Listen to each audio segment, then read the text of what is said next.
Suriah resmi bergabung dengan koalisi internasional yang dipimpin Amerika Serikat untuk memerangi kelompok ISIS.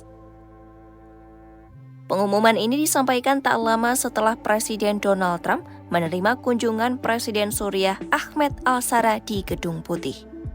Pertemuan ini menjadi yang pertama dalam sejarah di mana pemimpin Suriah menginjakan kaki di Gedung Putih untuk pembicaraan resmi. Bagi banyak pihak, momen ini menandai era baru hubungan antara Damaskus dan Washington. Seorang pejabat senior pemerintahan Trump mengonfirmasi keputusan ini adalah bagian dari strategi Amerika untuk memperluas koalisi global yang hingga kini sudah mencapai 90 negara anggota. Koalisi ini memiliki misi utama menghapus sisa-sisa aktivitas militan yang masih beroperasi di beberapa wilayah Timur Tengah dan menghentikan arus pejuang asing ke kawasan. Dalam wawancara khusus dengan program Special Report di Fox News, Presiden al-Shara menyebut pertemuan ini sebagai awal era baru untuk Suriah. Ia menegaskan negaranya siap menjalin kerjasama strategis dengan Amerika Serikat baik dalam bidang keamanan maupun pembangunan ekonomi. Presiden Trump sendiri mengungkapkan dukungan terhadap al-Shara meskipun sosok ini pernah masuk dalam daftar sanksi dan pemantauan pemerintah Amerika Serikat. Dalam pernyataannya, Trump menyebut Amerika Serikat ingin melihat Suriah menjadi negara yang sangat sukses dan dirinya yakin pemimpin ini dapat melakukannya.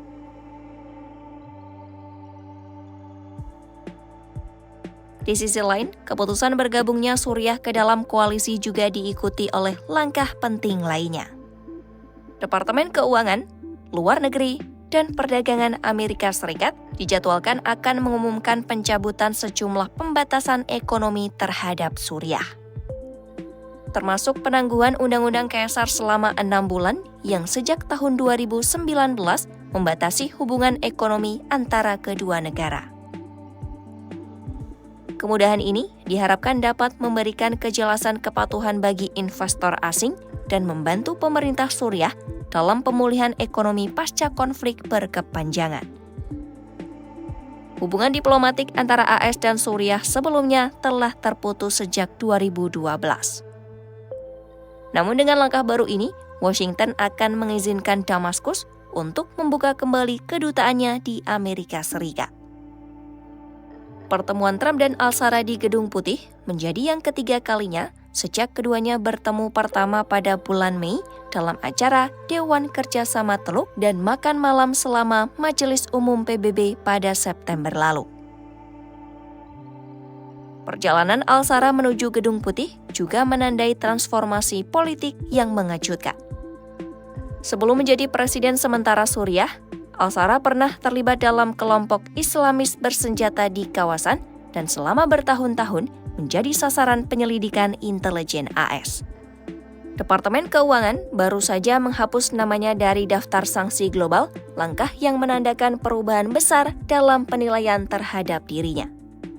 Sejak menduduki jabatan presiden, al-Shara secara terbuka berupaya memulihkan nama baiknya, membangun kembali ekonomi, dan menata ulang citra Suriah di mata dunia.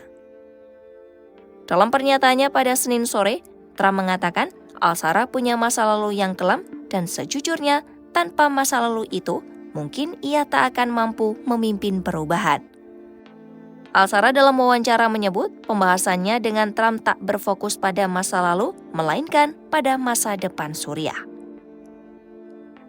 Ia menekankan kedua pemimpin sepakat untuk menjalin hubungan kerjasama berdasarkan kepentingan geopolitik dan ekonomi yang saling menguntungkan. Meski begitu, pemerintahan baru Suriah masih dihadapkan pada berbagai tantangan. Termasuk insiden kekerasan di wilayah barat dan selatan negara itu yang melibatkan kelompok-kelompok lokal dari berbagai latar belakang etnis dan agama. Al-Shara telah berjanji akan menindak pasukan keamanan atau anggota milisi yang terlibat pelanggaran HAM. Sejak pertengahan tahun, Gedung Putih telah mengeluarkan serangkaian kebijakan yang bertujuan mendukung pemerintah baru Suriah. Termasuk pemerintah eksekutif yang ditandatangani Trump untuk mencabut sanksi dagang dan perdagangan. Langkah ini disebut sebagai jalan menuju stabilitas dan perdamaian di kawasan. Pemerintah Amerika Serikat juga menyatakan akan terus memantau tindakan pemerintah Suriah dalam beberapa aspek, seperti penanganan kelompok bersenjata di dalam negeri, serta upaya normalisasi hubungan dengan Israel. Perubahan hubungan ini pun dipandang sebagai simbol dari diplomasi baru pemerintah Trump yang menekankan kerjasama daripada konfrontasi. Seiring perbincangan di Gedung Putih, kedua negara dikabarkan akan membentuk tim koordinasi bersama untuk memantau operasi koalisi di beberapa titik krusial di Timur Tengah. Tim ini juga akan bertugas memastikan penegakan hukum terhadap jaringan kelompok militan dan perdagangan senjata ilegal di perbatasan Suriah. Dengan bergabungnya Suriah dalam koalisi, arus diplomasi baru antara Timur Tengah dan Barat kini kembali terbuka. Kedua pemimpin menggarisbawahi pentingnya stabilitas regional dan mengutamakan pendekatan politik serta ekonomi dalam menangani ancaman keamanan. Langkah ini sekaligus menandai babak baru hubungan internasional, di mana Damaskus dan Washington memilih untuk berkolaborasi daripada berseteru.